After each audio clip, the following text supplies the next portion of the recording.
Duncan would not stop grumbling. He grumbled that he wasn't polished enough. He grumbled that he was overworked.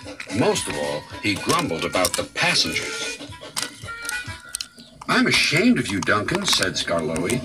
"Thank goodness Rheneas is coming home soon. Perhaps he'll teach you some sense before it's too late." "What has Rheneas to do with me?"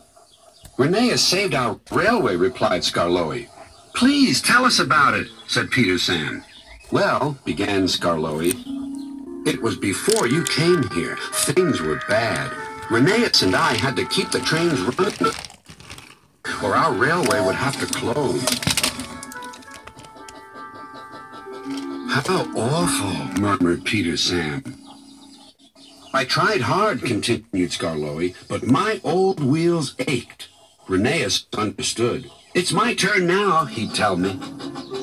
He was often short of steam, but he always struggled to a station and then rested there. "I mustn't stop between stations," he'd say. "The passengers wouldn't like it." Huffed Duncan. He had stopped on a viaduct and hadn't cared at all. "Passengers," continued Skarloey, "get cross if you stop at the wrong places. Rheneas stopped in the wrong place once, and this is what happened." One wet and windy afternoon when the rails were damp, Rheneas was traveling home with a full train. There were even passengers in the caboose. It wasn't a comfortable ride at all. Rheneas's wheels kept slipping, and it was a steep climb.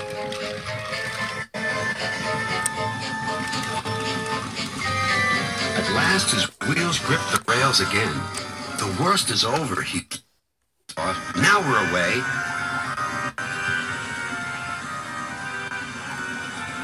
But they weren't. "I got a cramp," he groaned. And Rheneas stopped on the loneliest part of the line. His driver examined him carefully. "Your valve gear has jammed. We need to reach the next station. Do you think you can still get us there?"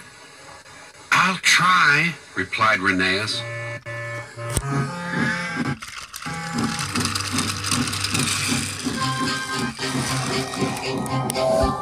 Rheneas did his best.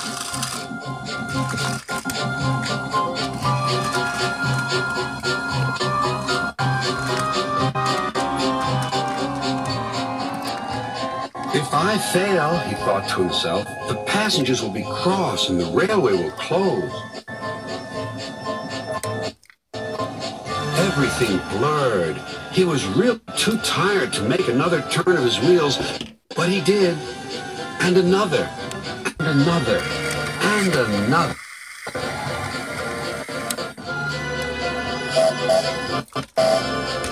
Finally, tired but triumphant, Rheneas reached the station. "I'm here at last," he wheezed. "Thank you for getting us home," said the passengers.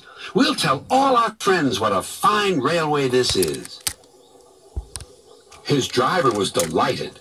"You're a gallant little engine," he said to Rheneas. "When you're rested, we'll mend you, so you'll be ready for tomorrow." And, smiled Skarloey, Rheneas always was ready for tomorrow. "Thanks for telling us about him," whispered Duncan. "I was wrong. Passengers are important after all." The next day, Rheneas came home. All the engines were there to greet him. Edward pushed his truck to the siding, where he was lifted onto his rails. This was the signal for a chorus of whistles from engines large and small. Everyone was happy, and Rheneas was the happiest of all.